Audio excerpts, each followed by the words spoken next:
Hey, and welcome to Dr. G Speaks. I am Dr. Kristen Guillory, and I am so very excited to help you experience a life of freedom, faith, and fun you may not even realize is possible. Listen, I know you feel held back, I know you feel stuck, and I know you are hiding.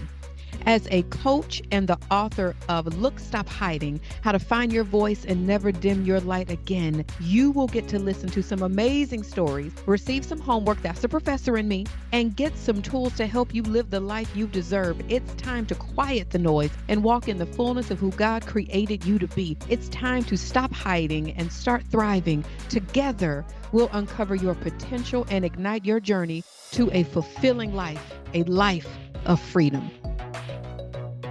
What up, y'all, and welcome to Dr. G Speaks. I am so excited to give you another peek behind the curtain of a coaching call that I had with an amazing gentleman by the name of Jerrod, who is a licensed clinical social worker working in Arkansas.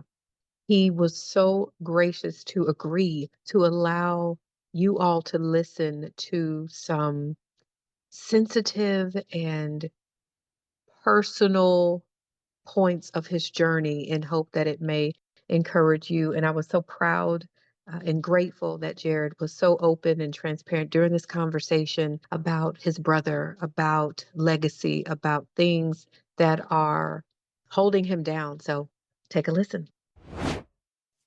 So we can work on whatever you want. Anything from weather follow-ups from last week, anything speaker related, rest related, pricing related, self-esteem, confidence, travel, anything you want. And I'll let you start.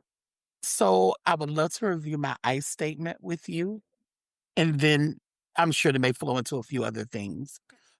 So I wrote, and I recognize that young men between the ages of 8 and 18 in marginalized households struggle with emotional regulation. As an empathetic licensed master social worker who has over 20 years experience in education and whose brother died due to poor emotional regulation, I am passionate the Gathering Workshop series will empower young men with the strategies to cope, manage, and respond to varying situations in healthy ways that promote positive productivity and growth. That's beautiful. I love Thank that you added empathetic in front of licensed master social worker. Thank you for being so bold and courageous to share about your brother. And I'm so sorry Thank you. about your brother. And the one word I want you to consider changing is marginalized, meaning, are we looking at men of color? Are we looking specifically at Black men? Are we looking at students in underserved communities? And the reason I say Mhm. that is I want our language to be a little bit more affirming because as I remember working with an organization some years ago, and my kiddos in the group, I've always hated the phrase at risk, always despised it. And my kids said, Dr. G, why are they calling me at risk? And I remember agreeing, they're like, what am I at risk of? One young man, he was like, I have my mama. I get to ride my bike until 5 o'clock at night. And my siblings, where on paper, they lived in the projects in Fort Worth where people were in this Absolutely. box. And he's like, one of my other guys, he got so upset. He was like, Miss Tiki, that's what they used to call me. Why are they putting us on the news and they're only highlighting like the most rundown house in our neighborhood? Like, they're trying to make it seem like we're poor. And it was on paper, income wise, Yes, they might have ma'am. made less than 30, but they were so Mhm. good. So what's Yeah. the word that you might consider using instead of marginalized? Honestly, I kind of use marginalized in many ways as a political correctness or politically correct term. So it's very interesting that you were able to call that out so quickly because in my heart, it's Black men that I'm Come very on, interested in. let's go. Yes, ma'am. I Yes, recognize ma'am. that boys between 8 and 18, in particular Yes, Black ma'am. boys, Yes, ma'am. right? Yes, ma'am. Because they are still boys. You said 8 to 18. They are. They Our are. 18-year-old is a young man, but these are boys, These are boys. right? And even Yes, you ma'am. saying that is because we look at a young Black woman who may be 13, call her a young woman. That's not a young woman. That's a girl. She's not. She's a child. This Yes, ma'am. 13-year-old Black young man, it's not a young man, Mm. that is a boy. Yes, ma'am. And even you Yes, looking at ma'am. that language is, he's a boy. His presence might look manly because of his size and you being afraid Sure. of being black, Yes, ma'am. and we're gonna talk Yes, to ma'am. them like this is a 13-year-old boy. So I wanna honor your heart in this. I Yes, wanna honor ma'am. your heart. And do you Yes, mind ma'am. sharing your brother's age? How old is he? Sure. My brother at the time of his death, I am 46. My brother was 40. So he died last year. So my brother was 47 at the time of his passing. Okay, okay. My brother, at the age of 13, began to what we call kind of act out. He really struggled. And what I believe, as I've matured, I've come to terms with that he was really struggling with an identity crisis, even at the age of 13. And a lot of that had to do with a lot of distractions from coming to terms that our mother was not married to either of our biological fathers. We were raised by what I consider to be an amazing, amazing man. I carry his last name. He is my dad. He is my father. I love him. But he and I dealt with acknowledging that he was not our biological father in very different ways. My brother had an opportunity to meet and know and connect with his biological father and his biological father's family. He did have that, but he vacillated a lot between who to honor in that, and I don't think he felt like he had the license to honor both.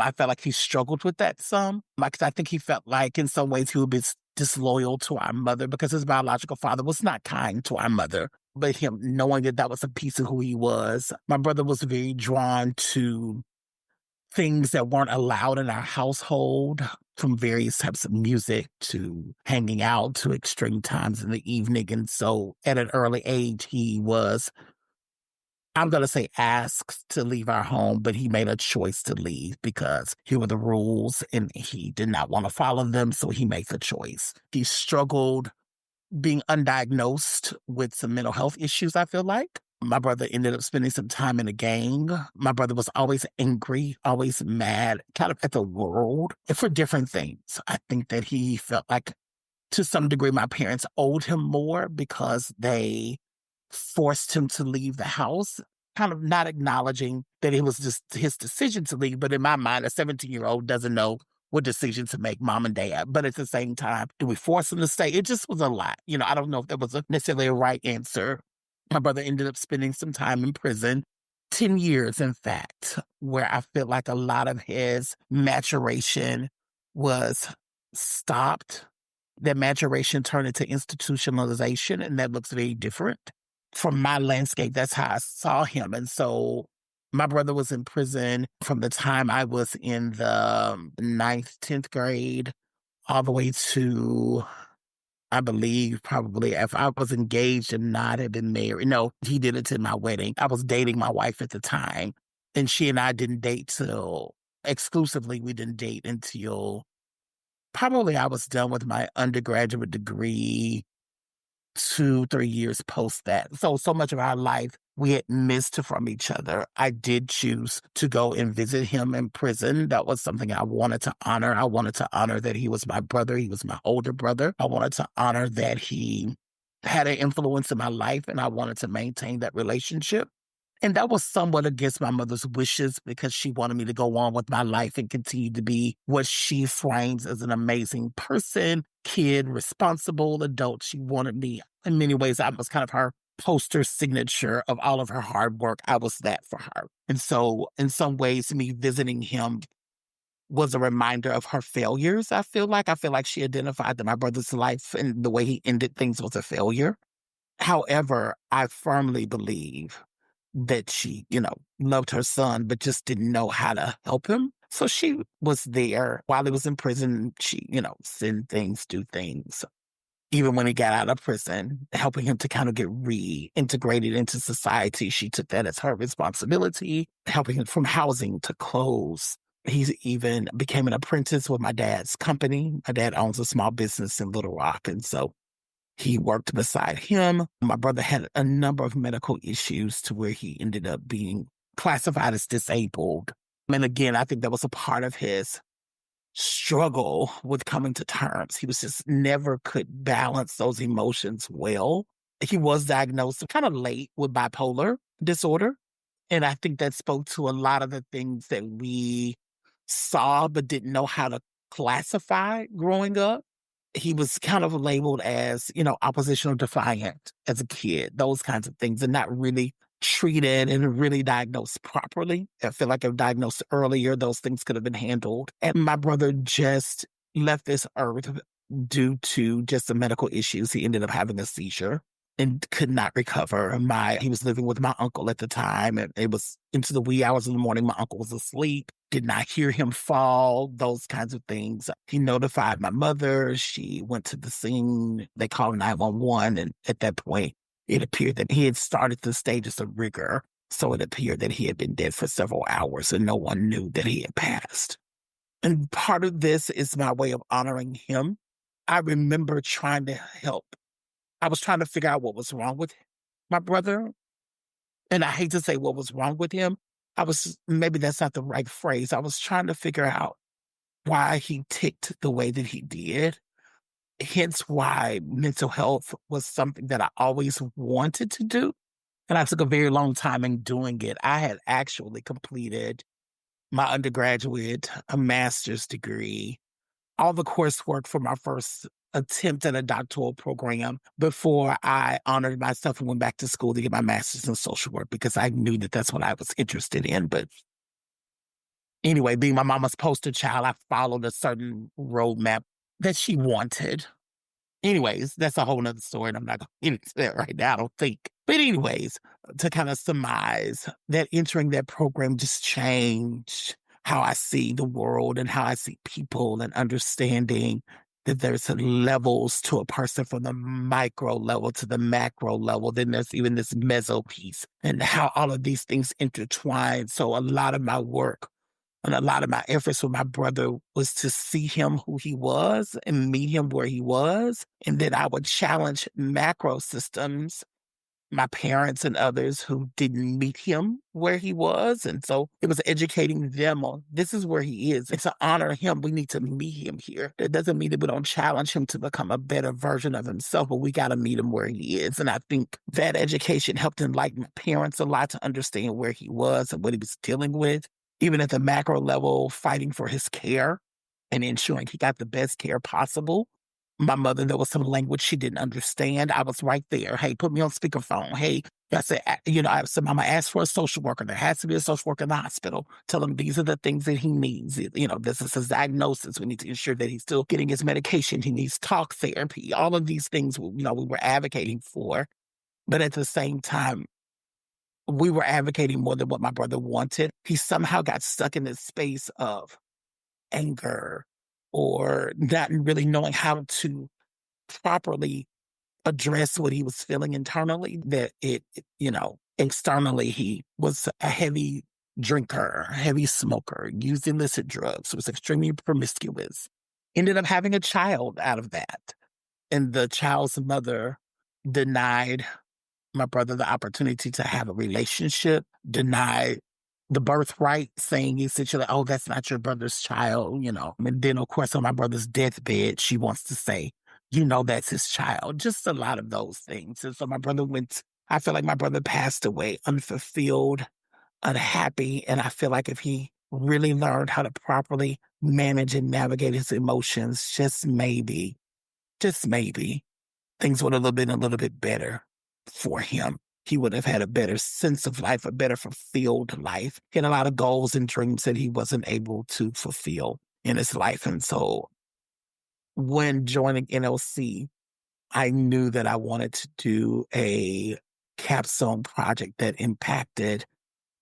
addressed mental health in men in particular, specifically Black men. So through the weeks and months that we've been working, I've been really able to streamline and really narrow that focus as to where I feel like it can be the most impactful. I've worked in the college setting all of my professional life, pretty much. I started at Arkansas State University right out of my master's degree at 23 years old, essentially, working in higher ed, started in housing and just moved all the way around campus. And so those years of experience have led me to where I'm at now as the director of transition programs and initiatives at the University of Arkansas at Fayetteville, which I'm super excited about. I've been here since September. And in every space that I've been in, I've always been drawn to young men. They just find a draw to me, which is great. And I love that. I want them to come. I put that in the atmosphere. I put that in the air. I see them. I call them. I don't know their name. I tell me your name. If you need me, come see me. Here's my business card. And I connect with parents at orientation. And so I'm intentional. I'm open to all students. But when I see a Black young man, I'm like, yes, come here. I'm here for you. I want you to be successful. And so even in college, these young men are 18. These young boys are 18, 19, just starting their lives and really struggling with balancing emotion. I'm mad, Mr. Driver. So because you're mad, you go drink a fifth and you bring some random female into your room and you bed them. But what does that do for you? And so that's the draw. And honoring my brother is my way of reminding myself and reminding the world that I saw my brother for who he was. He was an amazing person. Flawed, yes, because we all are. His flaws were probably a little bit more out loud and we saw them. But he just wanted his slice of the pie, so to speak. He just wanted his fair shake in the world. And so part of this is honoring him and honoring his legacy as well. So that's me.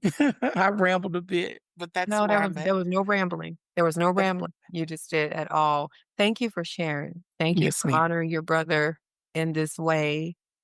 So with you sharing that, there's a lot of things that came to mind for you. One is what weight it must have been on your shoulders to be the golden child.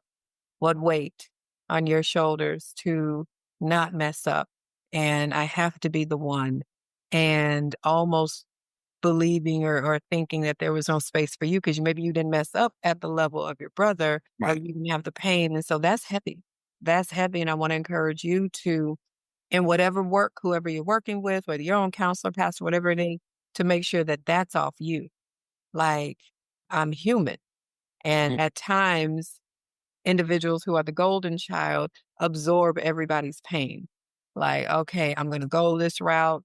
So I want to absorb my mom's pain because I don't want her having mhm. two sons. And so that's heavy on you. Like that's heavy on you. That's a whole other thing, but that's Yes. heavy Yeah. on you.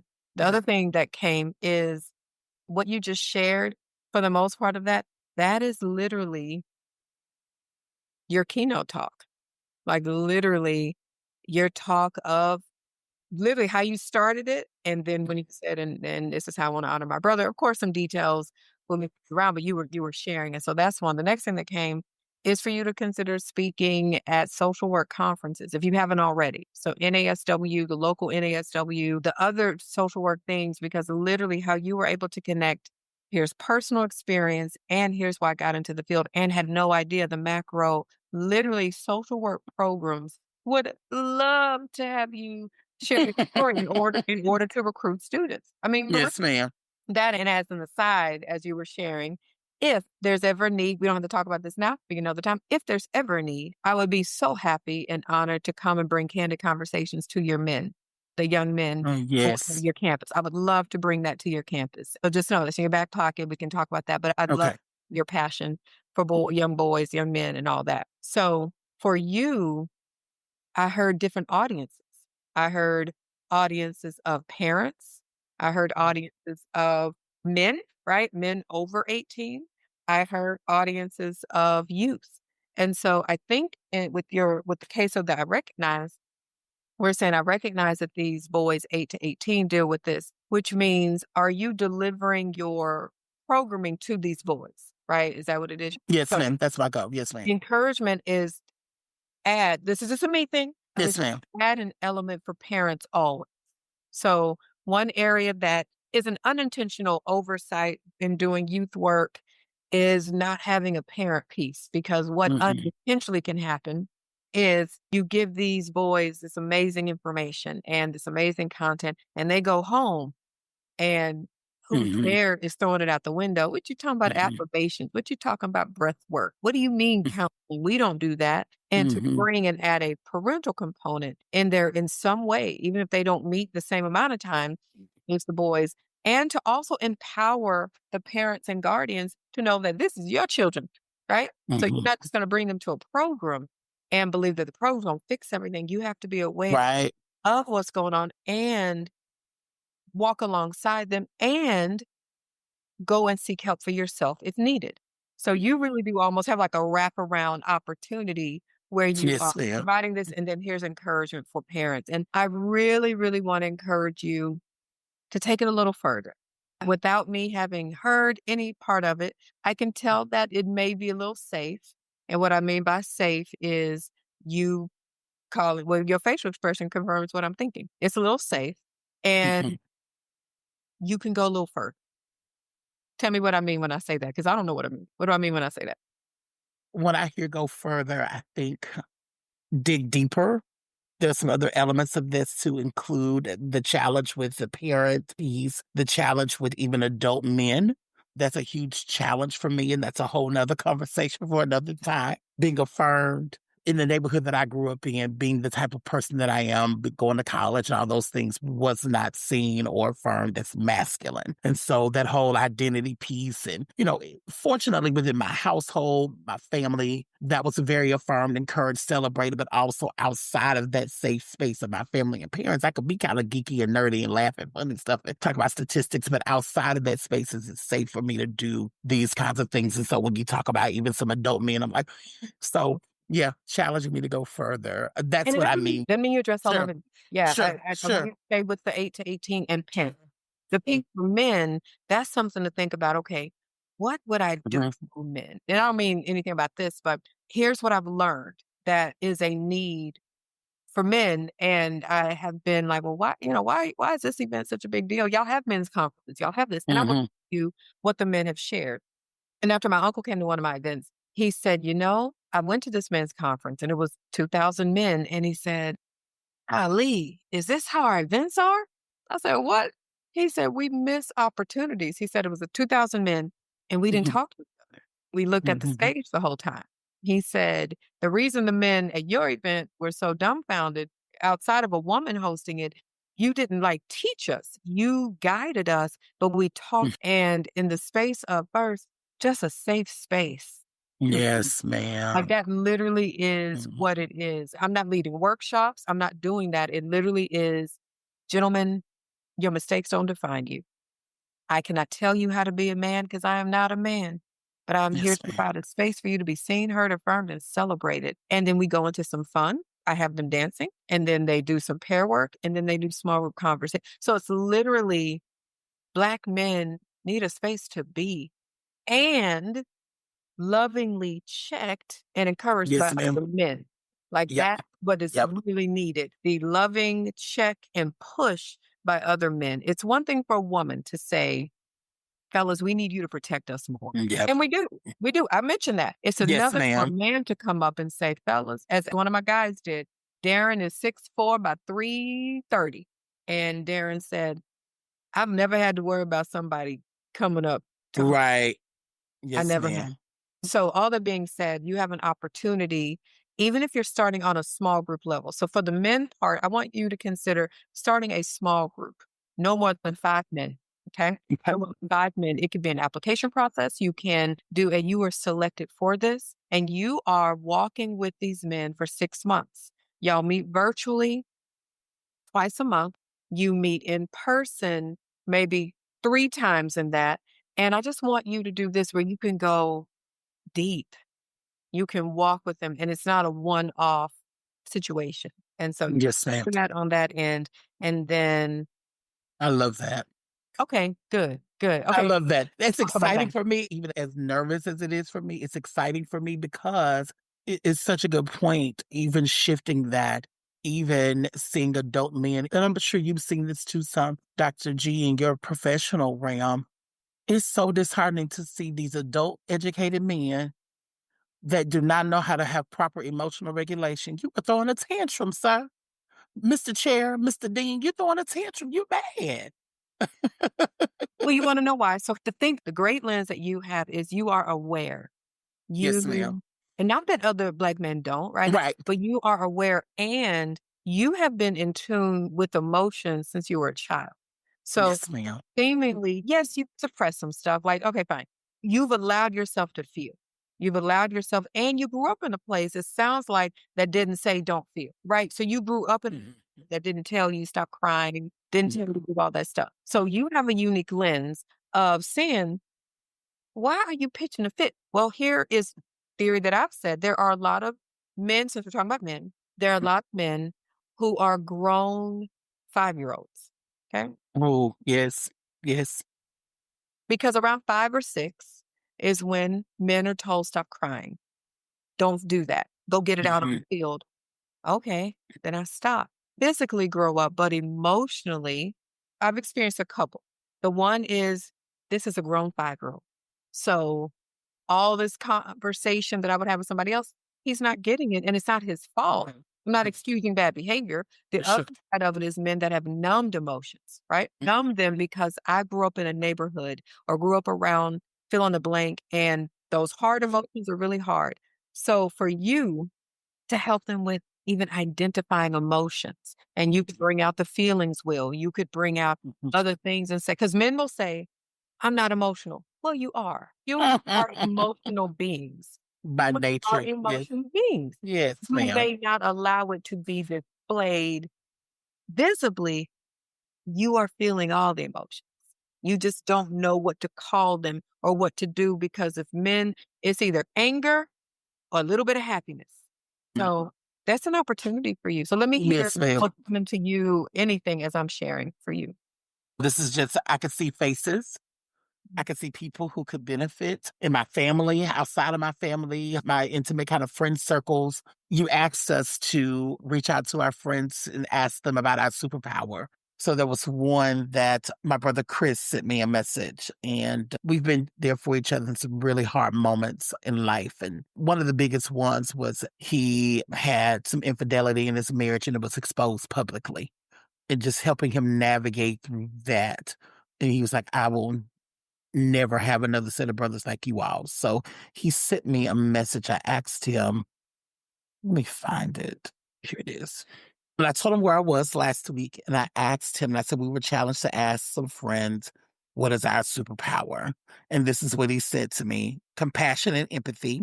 You have the ability to put someone else's shoes on and feel what it's like to walk in them. That guides your compassion and your advocacy. You're quick to correct your own judgment as you practice self efficacy.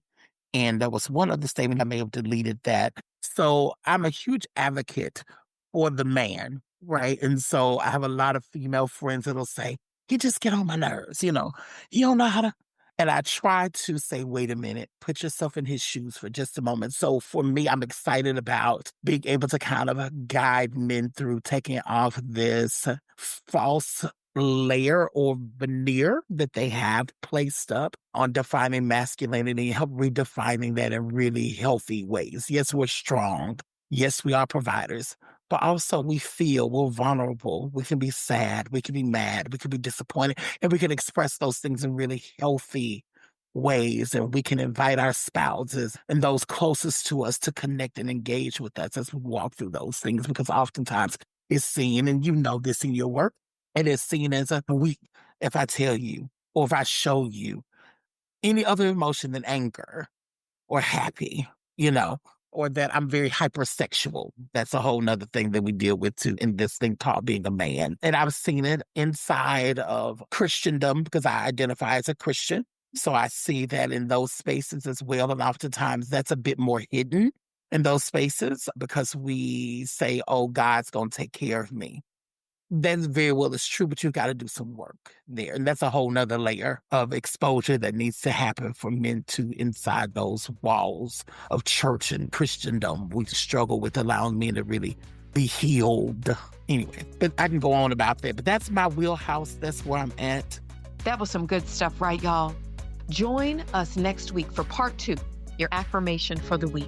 You are feeling all the emotions. Allow yourself to feel. Thank you so much for listening to the Dr. G Speaks podcast. And if you enjoyed this episode, please share it with your friends and family. Thanks again, and I'll see you next time. Deuces.